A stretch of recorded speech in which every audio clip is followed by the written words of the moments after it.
Close your eyes. Let your body sink into the surface beneath you, letting go of the tension in your jaw, your shoulders, and your hands. Take a deep, slow breath, and as you exhale, let the present moment dissolve. We are going to travel back in time, not to a battlefield, but to a moment where history held its breath. Imagine the year 2012. The air is thick and humid in Miami. You are standing in the center of the American Airlines arena, and the ground beneath you is shaking with the deafening roar of a celebration. Confetti falls from the rafters like golden rain, spinning and dancing in the spotlights. But you are not watching the winners. Your eyes are fixed on the other side. You see them, 3 young men. Kevin Durant, tall and silent, his eyes hiding a deep sorrow. Russell Westbrook, a storm of energy now forced into stillness. James Harden, looking back at the court with a longing that breaks the heart.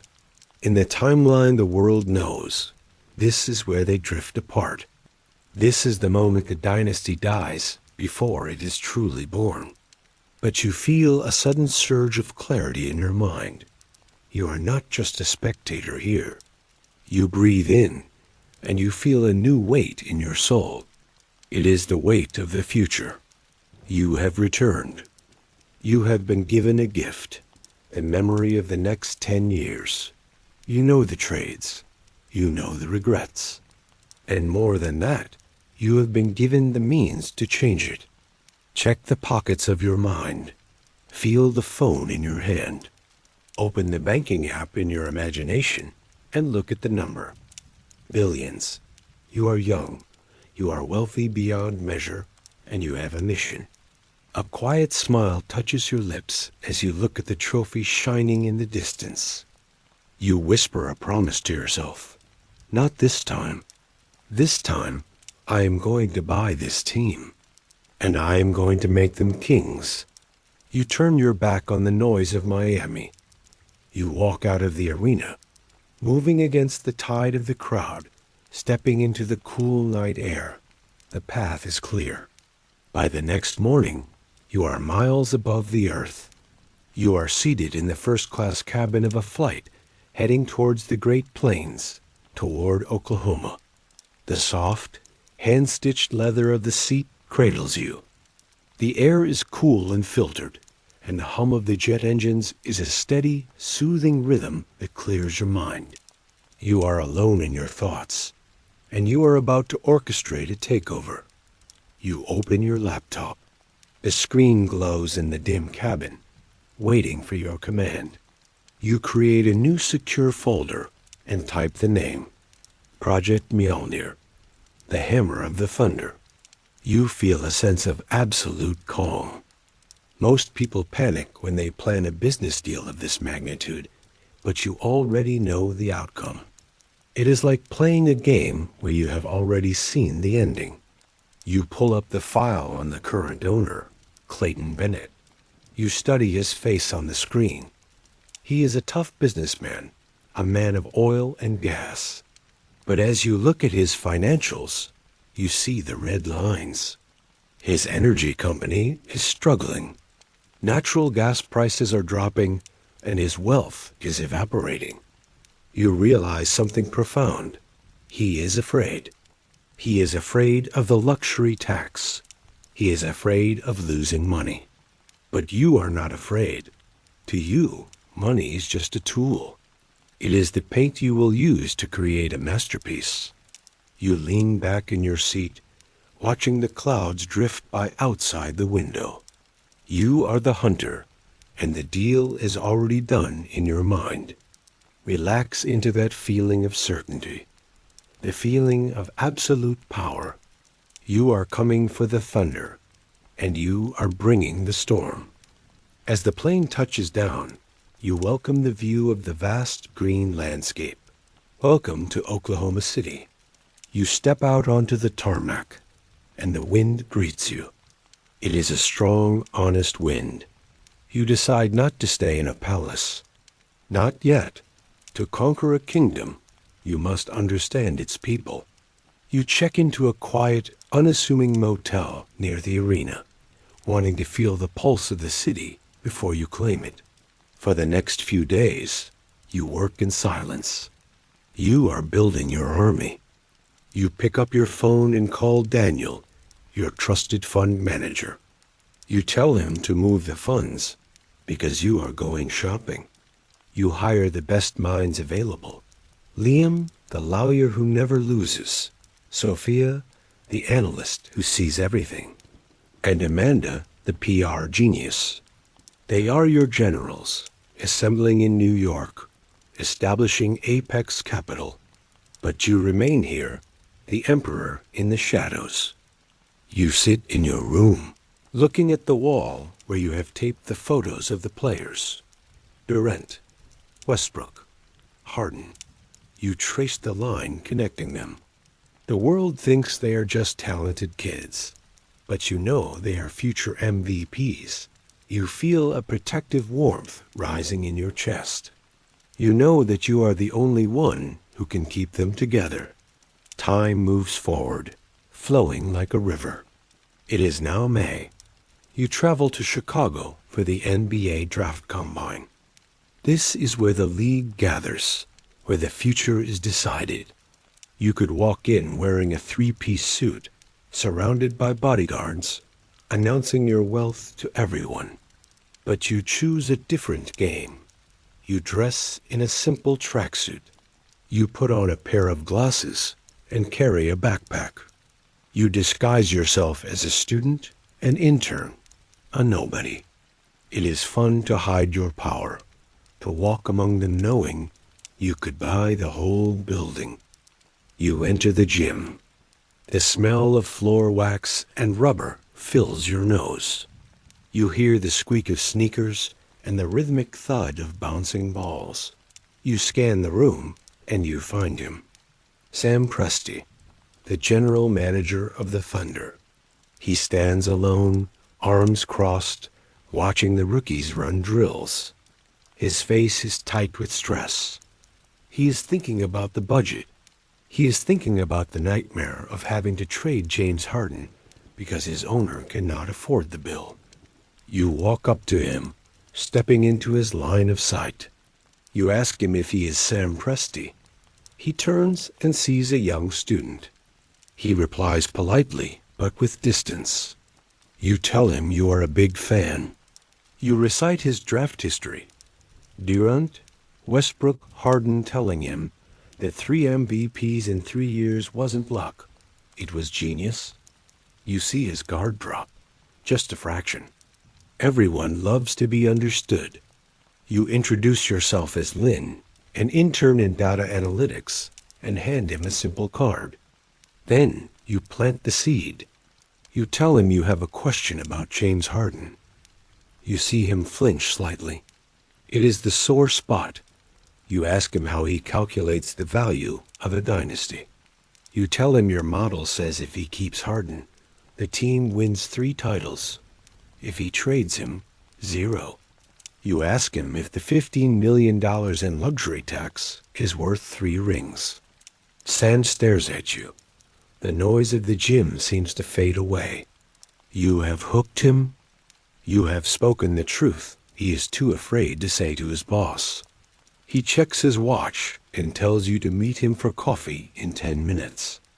The scene shifts to a quiet cafe across the street. The air smells of roasted beans and steam. You are sitting across from him at a small table. Sam Presti looks tired. He looks like a man carrying the weight of the world. He sighs and tells you that you are right. The model is right.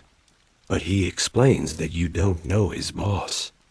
Mr. Bennett is a businessman. He won't pay the tax. You take a sip of your coffee, tasting the bitterness and the warmth. You set the cup down, and now you drop the mask. You shift your posture, sitting up straighter. The student disappears, and the billionaire emerges. You ask him a simple question. What if the boss changed? Sam looks confused. You ask him what if he had an owner who didn't care about the budget, an owner who has unlimited capital, an owner who wants to build a legend, not a balance sheet. Sam laughs nervously, telling you Bennett will never sell. You look him in the eye and tell him the truth. Bennett is broke. You list the facts. You tell him about the gas prices. You tell him about the loans. You show him that you know everything about his employer's fragile empire. Sam's eyes widen. He realizes he is not talking to an intern. He whispers, asking who you are. You lean in, letting him feel your confidence. You tell him you are the person who is going to save this team. You tell him you have prepared an offer of $550 million, all cash. Mr. Bennett will sign it because he has no choice. He needs the money. But you tell Sam that you need him. You extend your hand across the table. You tell him you need a general manager who isn't afraid to spend money. You will give him the checkbook, and he will give you the Dynasty. Sam looks at your hand. He sees the end of his stress. He sees the beginning of his dream. Slowly, he reaches out. He shakes your hand, his grip firm. He tells you he has one condition. You tell him to name it. He says that when you take over, he wants to be the one to give James Harden a max contract. He wants to look James in the eye and tell him he stays. You smile. It is the smile of a winner. You tell him it's a deal. And then you tell him it is time to go buy a basketball team. The handshake with Sam Presti was only the beginning. Now, the machinery of your empire begins to turn. You return to New York, to the high-rise office of Apex Capital, where the city spreads out below you like a circuit board of lights. But your mind is focused on a single room in Oklahoma City. Imagine the office of Clayton Bennett. It is a room that smells of old money and new panic.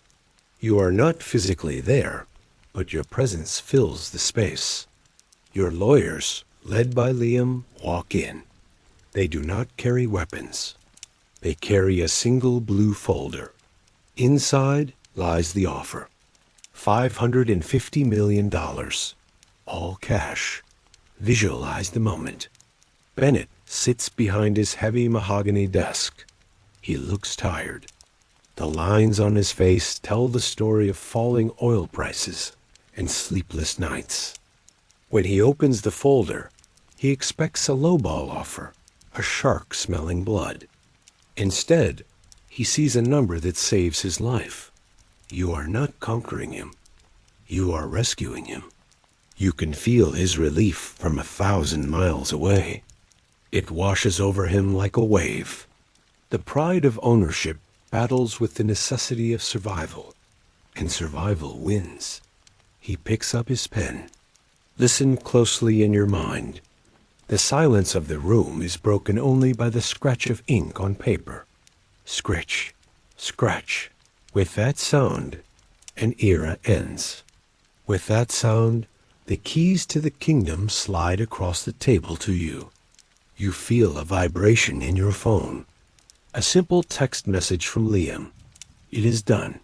You lean back in your leather chair, closing your eyes. The thunder is yours, but heavy is the head that wears the crown. No sooner has the ink dried than the wolves begin to circle. It is the nature of the NBA. When there is blood in the water, the sharks come. And the biggest shark is calling from Houston. Sam Presti calls you. His voice is tight. He tells you that Daryl Morey, the general manager of the Rockets, has made contact with James Harden's agent. You know exactly what Morey is saying. You remember the history you are here to rewrite. Morey is offering James a crown. He is whispering in his ear. In Oklahoma, you are the third wheel. In Houston, you can be the king. I will give you the keys to the city. It is a seductive song. The promise of being the man Most owners would panic. They would rush to issue press releases or file tampering charges. But you just smile. You know something Morey doesn't. You know that being a lonely king on a mediocre team is a hollow victory. You know the emptiness of scoring 30 points a night, but never holding the gold trophy. You do not panic. You pivot. You tell your assistant Amanda to prepare the jet. You are not going to Houston to fight in the mud. You are going to Los Angeles. You are going to change the setting of the game entirely. The jet lands in Los Angeles as the sun begins to set, painting the sky in hues of violet and burnt orange. The air here is different, charged with ambition and glamour. You get into a waiting car. The interior cool and silent. You have a meeting with James Harden tonight. But you will not meet him in a boardroom. You will not meet him in a hotel lobby. Those are places for employees. You are meeting a partner. You instruct your team to acquire a location. Not just rent it, buy it. You choose Muse, the most exclusive private club on Sunset Boulevard. In 48 hours, the deed is transferred. It is a flex of power so casual, so absolute, that it sends a message louder than any contract. You bought a landmark just to have a quiet place to talk. Night falls. The city of angels turns into a sea of glittering lights. You are sitting in the center of the club. It is empty of patrons, stripped of the usual noise and chaos. There is only the soft, ambient glow of blue recessed lighting and the gentle sound of water from the indoor pool. It feels like a sanctuary, a temple built for modern gods. You hear footsteps echoing on the marble floor. James Harden walks in, accompanied by his agent, Rob. They look around, bewildered. They expected a party. They expected noise. Instead, they find you, sitting calmly on a velvet sofa, a bottle of the world's finest champagne resting on ice. "James," you say, your voice echoing slightly in the vast, quiet space. "Welcome home." They sit down. You can see the curiosity in James's eyes. He is young, his famous beard not yet fully grown, his eyes full of hunger. He is thinking about Houston. He is thinking about his own team. You pour the champagne. The bubbles rise in the flute, golden and sharp. You hand him the glass. You look him in the eye, and you speak to his soul.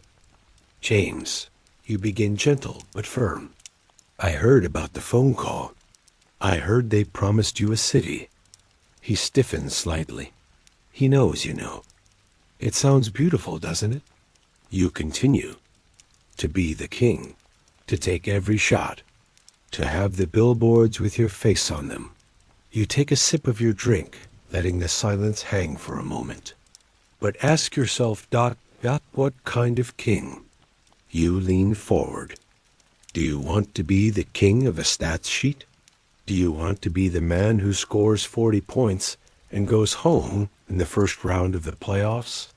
Do you want to carry the weight of the world on your back until your knees give out?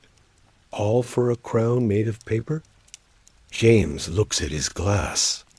The room is so quiet, you can hear the hum of the pool filters. "I am not offering you a city, James," you say, your voice deepening with conviction. "I am offering you the world." You gesture to the empty, luxurious club around you. This lifestyle, the fame, the money, it comes to winners. True winners. Not the ones who put up numbers, but the ones who lift gold.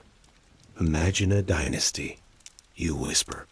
You, Kevin, Russell, not fighting for scraps, but standing back to back against the world. A three-headed dragon that no one can kill. If you go to Houston, you will be a star. But if you stay ... you will be a legend. You will be immortal. You won't just be the man. You will be a champion. You watch the words land. You see the conflict in his eyes dissolve. The vision of the lonely road in Houston fades, replaced by the warmth of brotherhood and the glitter of rings. He looks at the pool, then at the champagne, and finally at you. He realizes that the man sitting across from him isn't just an owner. You are a visionary who sees the greatness in him that even he hasn't fully realized. And besides, you add, a playful glint in your eye, why be the king of Houston when you can own nights like this, anywhere in the world, with your brothers? James breaks into a smile. The tension leaves his shoulders. He lifts his glass. The clink of crystal rings out like a bell. I'm staying, he says. You sit back, the feeling of triumph washing over you. It is a different kind of victory than the one in the boardroom. This is the victory of winning a man's heart and mind. You have stopped the timeline from fracturing. You have secured the third pillar of your empire. As James and his agent leave, laughing and relaxed, you remain in the quiet club for a moment longer. You look at the reflection of the lights in the pool water. You have the team. You have the GM. And now you have the beard. But the work is not done. To cement this bond, to turn a contract into a brotherhood, you need one more element. You need the sea, the fire, and the truth. You need Malibu. You stand up and walk toward the exit. The cool night air of Los Angeles greets you again. You check your phone. You send a text to Kevin and Russell. A simple message. Malibu. Tomorrow. Bring your appetite. The dynasty is forming. Can you feel it? It is no longer just a plan on a laptop screen. It is breathing. It is alive. And you are the conductor of this symphony. The text message is sent. The night in Los Angeles fades, replaced by the soft gray light of early morning. You leave the city behind, driving west. The concrete jungle gives way to the winding curves of the Pacific Coast Highway. On your left, the ocean stretches out to infinity, a vast expanse of deep, rhythmic blue. You roll down the window, letting the salty air fill the car. You are heading to Malibu. You have acquired a private residence here, a sanctuary perched on the cliffs. It is not a place for business. It is a place for healing. You arrive before them. You want everything to be perfect. You step out onto the expansive wooden deck. The sound of the waves crashing against the rocks below is hypnotic. Whoosh, crash. It is the sound of nature's own heartbeat. You light the grill. The smell of charcoal and seasoning begins to drift through the air, mixing with the sea breeze. It is a primal, comforting scent. Today, you are not the billionaire owner. You are the host. You are the glue. Soon they arrive. Kevin, Russell, James. They walk onto the deck, wearing sunglasses, looking relaxed but cautious. They have never had an owner cook for them. They have never been invited to a place like this just to be. Welcome, you say, gesturing to the open seats facing the ocean. No basketball talk yet. Just eat. Just breathe. You watch them. At first, they are stiff, but the ocean has a way of dismantling defenses. The sun warms their skin. The food is good. A cold drink finds its way into their hands. Slowly, the armor comes off. You see them not as superstars, but as young men in their early 20s, burdened by immense expectations. They start to joke. Russell laughs, a loud, infectious sound that startles a seagull nearby. Kevin smiles, his shoulders dropping 2 inches. James looks at the horizon, finally at peace. When the sun begins its descent, painting the sky in strokes of purple and gold, you lean forward. The time is right. Look at this, you say, sweeping your hand toward the ocean. This is what peace looks like. And this is what I want for you. They turn to look at you. The laughter fades, replaced by a respectful silence. The world wants to tear you apart, you tell them, your voice low and steady against the backdrop of the waves. The media wants drama. The agents want commissions. The fans want scapegoats. They say there is only one ball. They say 3 kings cannot share a throne. You look each of them in the eye. They are wrong. I didn't bring you here to tell you who is the alpha. I brought you here to tell you that you are brothers. I will handle the noise. I will handle the critics. I will build a wall around this team so high that nothing can touch you.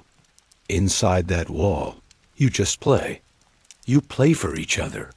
Kevin, you look at him. You are the sword. Russell, you look at him. You are the heart. James, you nod to him. You are the mind. Together, you whisper, you are inevitable. Silence hangs in the air, but it is not heavy. It is electric. You can see it in their eyes, the realization that they don't have to fight the world alone. They have a shield. You are that shield. Russell stands up first. He holds out his fist. Kevin stands. Then James. They bump fists. No grand speeches are needed. The pact is sealed in the salt air of Malibu. The brotherhood is forged. As the stars begin to emerge over the Pacific, you feel a deep sense of accomplishment. The team is safe. But now, you must secure the crown itself. You must go to the place where the power of the league truly resides. The scene shifts. The sound of the ocean fades, replaced by the steady, muffled rhythm of a city that never sleeps. You are in New York City. You stand in the elevator of the Olympic Tower, watching the floor numbers climb. 20, 30, 40. You are here to meet the Emperor, David Stern, the commissioner, the man who built the modern NBA. The elevator doors open with a soft chime. You walk down a hallway lined with history photos of Magic, of Bird, of Jordan. You enter his office. It smells of mahogany and authority. David Stern sits behind his desk. He is a small man with eyes that miss nothing. He has seen billionaires come and go. He wants to know if you are real. Sit down, he says. His voice is gravel and wisdom. Tell me, why should I let a 20-year-old buy one of my teams? You do not flinch. You sit. You do not talk about your bank account. He knows you are rich. You talk about the future. You stand up and walk to the large world map on his wall. You trace a line from Oklahoma City, across the Pacific, to the vast landscape of China. Mr. Commissioner, you say. You open the door to the east with Yao Ming, but the door is closing. The connection is fading. You turn to face him. I am not just buying a team in the Midwest. I am building a bridge. I speak the language of the future. I understand the digital world that is coming, streaming, social connection, a global fan base that feels like they're sitting courtside, even if they are in Shanghai or Beijing. I will make the Thunder the world's team. You promise. I will bring you 1 billion new eyes. Stern watches you. He leans back in his chair, tapping his fingers together. He is a visionary, and he recognizes a fellow traveler. He sees that you are not just playing a game. You are expanding the board. A slow smile spreads across his face. I believe you will, he says. He stands and shakes your hand. It is the blessing of the Godfather. The final step is a formality, but a grand one. A week later, you walk into the St. Regis Hotel for the Board of Governors meeting. This is the inner sanctum. The owners of the 30 teams, the Bus family, Mark Cuban, the old money and the new. You stand at the podium. You look out at the faces of the most powerful people in sports. You are the youngest person in the room by decades, but you do not feel small. You feel like a giant. You present your vision. You speak of tradition, yes, but you also speak of the new era. You speak of WeChat, of digital ecosystems, of a fan experience that transcends borders. You show them a future where their asset values double, triple, quadruple. You speak the universal language of growth. When you finish, the room is silent. Then one hand goes up, then another, and another.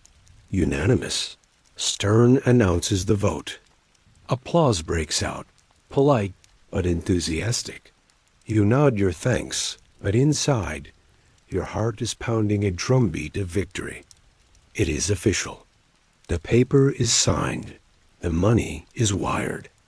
You walk out of the hotel and onto the busy streets of Manhattan.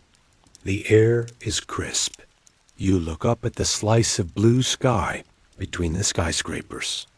You take a deep breath, filling your lungs with the air of a new chapter. You are no longer just a fan. You are no longer just a traveler. You are the owner. The thunder is yours. And the storm is just beginning. The adrenaline of New York settles into a quiet, humming confidence. The deal is signed. The league has welcomed you.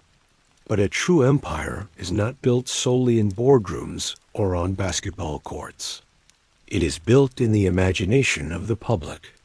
You know that to make the Thunder a global icon, you need to bridge the world of sport with the world of culture. You need a face that represents the future, just as your team does. You board your jet once more. The sky turns from the steel gray of the East Coast to the golden haze of the West. You are returning to Los Angeles, but not for a party. You are there to plant a seed in a different kind of soil. The car glides through the winding streets of Beverly Hills. Tall, palm trees stand like sentries against the twilight sky. You arrive at Spago, the legendary restaurant tucked away in the gardens. The air here smells of jasmine and expensive perfume. You walk to a private table in the corner, sheltered by lush greenery and the soft glow of candlelight. She is waiting for you. Kendall. In 2012, she is just 17, standing in the long shadow of her famous sisters. To the world, she is just the little sister. But you possess the gift of foresight. You see the supermodel she will become. You see the fashion icon, the business mogul, the face that will launch 1,000 brands. You are here to offer her the one thing she craves more than fame: respect. You sit down. The linen napkin is heavy in your lap. The silverware gleams. She looks nervous, fiddling with her glass. She expects a standard business pitch, a contract to wear a jersey, a request for a tweet. Instead, you push aside the stack of portfolios your assistant prepared. You don't even look at them. You look at her. "I didn't come here to hire you, Kendall," you say, your voice low and warm, cutting through the murmur of the restaurant. "I came here to invest in you." Her eyes widen. You reach into your jacket pocket and pull out a single, crisp sheet of paper. It is blank, save for the letterhead of your company. You place a fountain pen on top of it. "The world sees a reality star," you tell her gently. "I see the future of fashion. I don't want a contract employee. I want a partner. Someone who will grow as my team grows." You slide the paper toward her. "Write your dreams down. Whatever path you want to carve runway, design, media, we will build the infrastructure to make it happen. My team will be your team. We will rise together. She stares at the blank page. For the first time, someone is asking her what she wants, not telling her what to be. You see the shift in her posture. The insecurity melts away, replaced by a spark of ambition. She picks up the pen. The scratch of the nib on the paper is the sound of a new alliance being formed. When she signs her name, it is not just an autograph. It is a declaration of independence. You smile, taking the paper back. You have not just signed a model. You have captured the attention of the next generation. Dinner ends. The night air of Los Angeles is cool. You watch her leave, walking taller than she did when she arrived. You have woven another thread into your tapestry. Now it is time to go home. Not to your house, but to your kingdom. The flight to Oklahoma City is peaceful. You land in the dark, the lights of the city spreading out like a grid of diamonds on black velvet. You do not go to the hotel. You tell the driver to take you straight to the arena. It is past midnight. The city is asleep. You walk into the building through the executive entrance. The hallways are silent. Your footsteps echo on the polished concrete. Click, clack. You walk out of the tunnel and into the bowl of the arena. It is vast, empty, beautiful. The only light comes from the safety lamps high in the rafters, casting long ghostly shadows across the rows of empty blue seats. The air is still, smelling faintly of floor wax and popcorn, a scent that triggers memories of joy in millions of people. You walk to the center of the court. You stand on the logo. The wood is smooth and solid beneath your feet.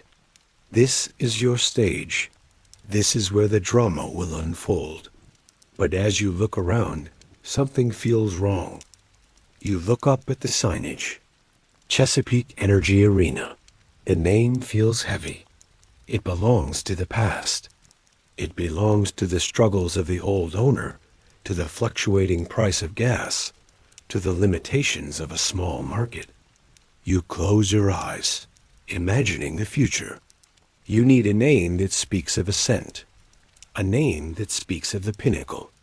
You take out your phone and call Sam Presti. He answers on the second ring, despite the hour. He knows you by now. Sam, you say, your voice echoing slightly in the empty cavern. The name on the building. We're changing it. There is a pause on the other line. To what? Sam asks. We have a contract. Break the contract, you say calmly. Pay the penalty. I don't care about the cost. I care about the identity.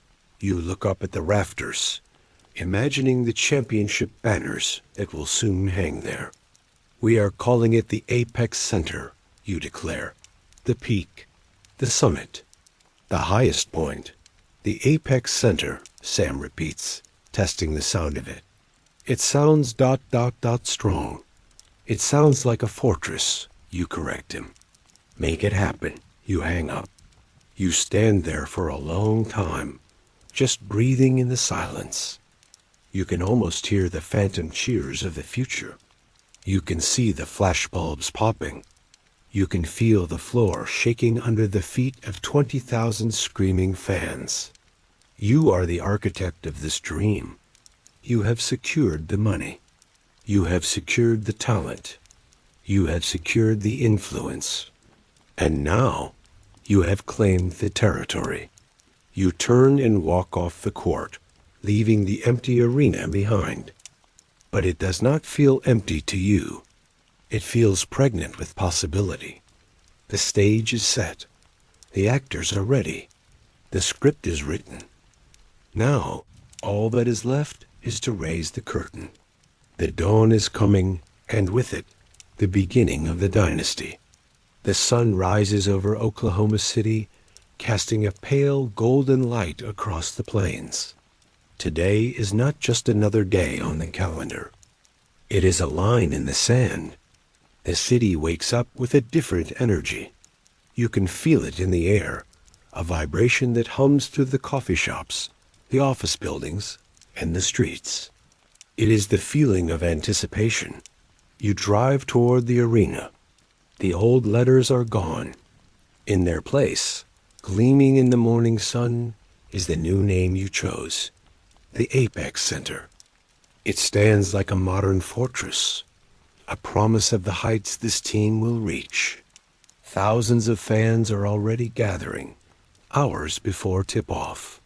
They are wearing the blue shirts your team distributed, creating a sea of color that ripples around the building. They are not just fans today. They are believers. Night falls, and you take your seat. Courtside. The lights in the arena dim, plunging 20,000 people into darkness. A hush falls over the crowd, thick with expectancy. Then the music starts a deep, rhythmic bass that vibrates in your chest. The spotlights sweep across the floor. At guard, from Arizona State, James Harden. The roar is deafening. It is a sound of relief and joy. The city knows he stayed. They know the band is still together. Then Russell. Then Kevin. They run onto the court, not as a fractured group of individuals worrying about contracts, but as a unified force. You lean back in your chair, crossing your legs. The show is about to begin. The game itself is a blur of motion and grace. You watch it not like a fan screaming for every point, but like a conductor watching his orchestra. You see the chemistry you engineered in Malibu coming to life. Russell drives, a blur of speed, collapsing the defense. He kicks the ball out to James, who pauses, controlling the tempo, before whipping a pass to the corner. Kevin catches it. He rises. The release is high and perfect. Swish. It is beautiful. It is efficient. The Thunder dominate the San Antonio Spurs, a team of veterans who usually dismantle young squads. But tonight, your team is playing with a hunger that experience cannot dampen. The final buzzer sounds. The scoreboard shows a blowout victory. The streamers fall. The crowd goes wild. But your work is not done. While the locker room is filled with champagne spray and loud music, your eyes catch something others miss. You see Kevin Durant. He is smiling. Yes. He scored 37 points. He was efficient. But you see him looking at the stat sheet in his locker. You see a flicker of doubt in his eyes. You know what he is thinking. In the old system, he had to fight for the ball. He had to dribble, to create, to work for every inch. Tonight, the ball found him. It was easier. But to a young star, easier can feel like less important. He feels like the weapon, not the hand wielding it. You let him go home. You let the night settle. But the next evening, you drive to the practice facility. You know he will be there. The facility is quiet, a stark contrast to the noise of the arena. You hear the rhythmic thump, thump, thump of a single basketball. You walk into the gym. Kevin is there, alone, shooting jump shots. His shirt is soaked with sweat. He is searching for that feeling of total control. You walk onto the court. You are carrying a bag of food high-quality recovery meals prepared by the new chefs you hired. You set it down on the bench. Kevin, you say softly. Your voice echoes in the high-ceilinged room. He stops. He holds the ball on his hip. Hey, Lynn, just getting some shots up. You walk over to him. You don't talk about the win. You talk about the feeling. I saw you looking at the stats last night. You say. You sit down on the scorer's table, relaxed. You scored 37, but you didn't hold the ball as much. It felt different, didn't it? Kevin looks at the floor, scuffing his shoe against the hardwood. Yeah, it felt quiet, like I was waiting. That is the difference between a soldier and a sniper, you tell him. You stand up and walk to the three-point line. Kevin, listen to me. In the old days, you had to be the engine. You had to grind the gears to make the car move. That is tiring. That wears you down by the fourth quarter. But look at what we built, you continue. Russell is the engine. James is the steering wheel. They do the heavy lifting. They fight through the mud. And you look him straight in the eyes. You are the sword. You are the finisher. When the ball comes to you, the defense is already broken. You don't have to fight them. You just have to end them. You ask him to close his eyes. Imagine it, Kevin. Game 7. The clock is ticking down. 5 seconds left. The world is watching. Everyone is panicked. But you you are fresh. You haven't been wrestling with defenders for 40 minutes. You are standing in the sweet spot. Russell drives. The defense collapses in fear. He kicks it to you. Catch, you whisper. Rise, fire. You don't just want to be the guy who scores the most points, you say, your voice filled with conviction. You want to be the guy who breaks their hearts. You want to be the grandmaster. Michael Jordan didn't win because he ran the most. He won because he mastered the spots. Be the master, Kevin. Kevin opens his eyes. The doubt is gone. In its place is a cold, sharp focus. He understands now. He isn't doing less. He is ascending to a higher plane of the game. I get it, he says. His voice is calm. Good, you smile. Now eat your dinner. We have a dynasty to build. You leave him there in the quiet gym. As you walk down the hallway, you hear the ball bounce again. Thump, swish. It sounds different now. It sounds sharper. It sounds like a dagger finding its mark. You step out into the cool Oklahoma night. The stars are bright above you. You have secured the mind of your greatest weapon. But there is one more heart you need to fortify. The heart of the fire. The heart of the storm. You get into your car. You are going to see Russell Westbrook. The engine of your car hums quietly as you navigate the suburban streets of Oklahoma City. You leave the solitude of the gym behind, heading toward a different kind of energy. You are going to see Russell Westbrook. You pull up to his house. It is a nice home, but not a fortress. It feels lived in. You knock on the door, not as the billionaire owner, but as a guest. His wife, Nina, answers, surprised but welcoming. Inside, the house smells of home-cooked pasta and laughter. You see Russell on the floor, playing with his dog, his face lighting up with a boyish grin that the cameras rarely see. You sit down for dinner. You talk about life, about fashion, about family. You let him see that you are not just a suit. You are a human being. But later, when the plates are cleared and the house grows quiet, you sit with him in the living room.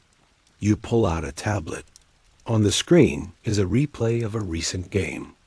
It shows a moment where Russell missed a wild, contested shot. The critics tore him apart for it. They called him reckless. They called him selfish. Russell watches the screen, his jaw tightening.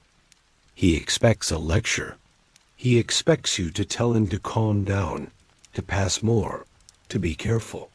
People hate this shot, you say softly, staring at the frozen image. Russell looks down, defensive. I missed it. I know. I don't care that you missed, you reply. You turn off the tablet and set it aside. I care about why you took it. You lean forward, locking eyes with him. Basketball is not just math, Russell. It is psychological warfare.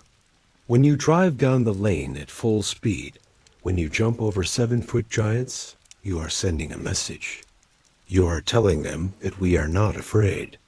You are telling them that we will never stop coming. Kevin is the sniper. You tell him. James is the strategist. But you are the heart. And a heart cannot beat carefully. A heart must pound. I don't want you to change, you say, your voice firm and absolute. I don't want you to play it safe. I want the fire. I want the aggression. If you miss 20 shots, I want you to take the 21st, because I trust you. I trust your gut more than I trust their spreadsheets. Russell looks at you. For years, people have tried to tame him. You are the first person to tell him to run free. You see the tension leave his body, replaced by a fierce, loyal gratitude. He holds out his fist. You bump it with yours. It is a bond of iron. You have secured the heart of your team. Time moves forward again. You are now 30,000 feet in the air. The team is flying to the next game on your private jet, a flying palace of leather and quiet luxury. Most of the players are sleeping or playing video games. But you call the three of them to the back of the plane. Kevin, Russell, James. They sit around a small table. The hum of the jet is the only sound. Outside the window, the clouds are bathed in moonlight. History remembers trios, you tell them. But history also teaches us a lesson. Greatness requires sacrifice. You look at them. We have too much talent for one basketball. If we all try to shine at the same time, we will burn out. So, I have a question. What are you willing to give up for the ring? Kevin speaks first. I will give up the ball, he says, remembering your talk in the gym. I will run. I will catch. I will be the dagger. Russell nods. I will give up my ego, he says. I will look for you guys first. I will set the table, and then James speaks. He looks at his brothers. He smiles, a wise, knowing smile. I will give up the spotlight, he says. I will come off the bench. The room goes silent. It is a massive offer. A future MVP volunteering to be a substitute. If I run the second unit, James explains, we never stop scoring. We will crush their reserves. And in the fourth quarter, we finish them together. You look at them. The sniper, the heart, the sacrifice. The puzzle is complete. There is no jealousy here, only a shared hunger. To the rings, James whispers, holding up his water bottle. To the Dynasty, Russell says. To us, Kevin adds. They clink their bottles. The sound rings out like a bell in the quiet cabin. You lean back in your seat, watching them laugh and joke. You have done it. You have rewritten the timeline. The tragedy has become a triumph. The plane flies on into the night, carrying the future champions toward their destiny. Finally, let the scene shift one last time. You are back in your office in the Apex Center. It is late. The city is asleep. The arena is dark. You are sitting at your desk, the glow of your laptop illuminating your face. Sam Presti walks in. The team looks great, boss, he says. We are set for the next 5 years. You smile. Yes, Sam, we are. But then you turn your laptop screen toward him.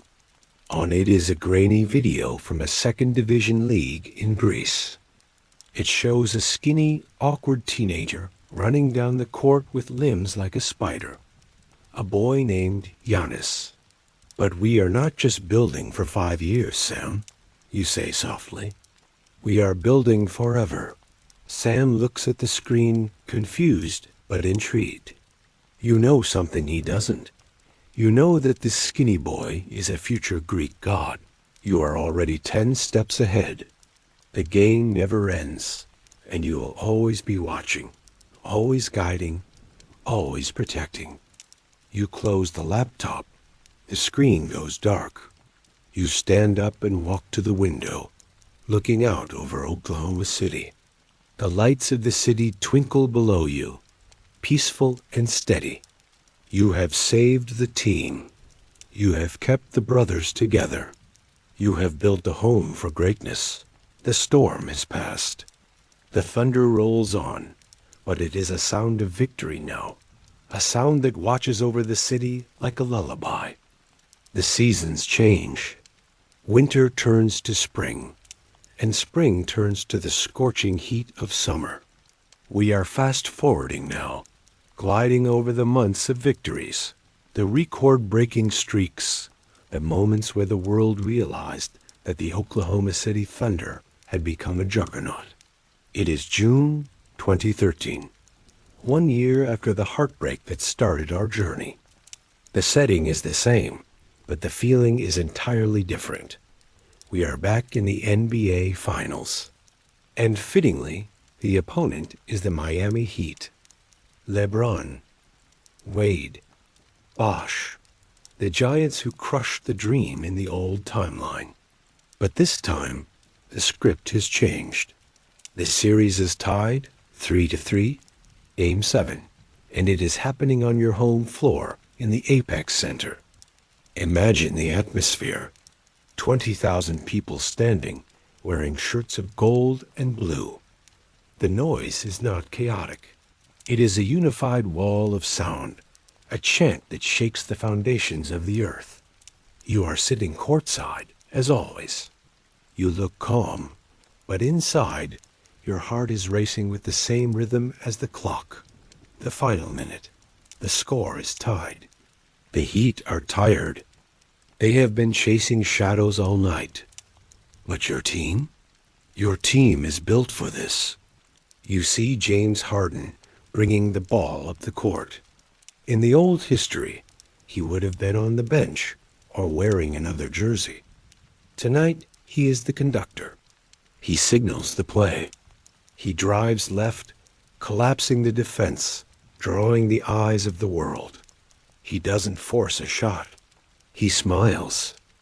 He wraps a pass around a defender's back. It finds Russell Westbrook. The heart. Russell catches it. He has an open lane. In the past, he might have tried to dunk through the earth. But tonight, he remembers the dinner at his house. He remembers the trust. He drives hard, drawing the final defender, and then he stops. He pivots. He kicks the ball out to the wing, to the sniper. Kevin Durant. Kevin is waiting. He is standing in that spot you visualized in the empty gym months ago. He is fresh. He is calm. The noise of the crowd fades into silence for him. It is just him, the ball, and the hoop. He rises. His form is perfect. A silhouette of grace against the bright lights. He releases the ball. Time seems to freeze. The ball rotates in the air ... One turn ... 2 turns ... swish. The net snaps. The Apex Center erupts. An explosion of joy that can be heard from space. The Heat call a timeout, but it is over. You know it. They know it. The final buzzer sounds. Confetti falls again. But this time, it is not for them. It is for you. You watch as the three of them, Kevin, Russell, James, find each other in the chaos of the court. They embrace. A tangle of arms and tears. The brotherhood that you saved is now etched in gold. You see Sam Presti crying openly near the scorer's table. You see the fans, fathers holding their sons, witnessing a moment they will talk about for 50 years. You stand up. You walk onto the court. You don't run to the camera. You walk to your players. Kevin hands you the ball. "We did it," he shouts over the noise. "No," you say, pulling them in. "You did it." The podium is set up. The Commissioner David Stern steps forward. He holds the Larry O'Brien trophy. It shines under the lights, reflecting the faces of the young kings. "The 2013 NBA champions," Stern announces. "The Oklahoma City Thunder." As Kevin lifts the trophy high above his head, flanked by Russell and James, you take a step back. You step out of the spotlight. You look up at the rafters, imagining the banner that will hang there forever. You feel a profound sense of completion. The loop is closed. The timeline is healed. The scene begins to fade now. The roar of the crowd turns into the gentle sound of ocean waves. The bright lights dim into the soft glow of twilight. You are back in your office, or perhaps back in Malibu, or perhaps simply resting in a chair in your own home. The journey is over. You have been the traveler, the architect, the owner, and the guardian. You have proven that with enough belief and enough love, history can be rewritten. The dynasty will last for years. There will be more rings, more moments, but nothing will ever be as sweet as this first one. Hold on to that feeling, the feeling of a promise kept, the feeling of a perfect ending. You are safe. The world is right. Drift away into the quiet. Good night.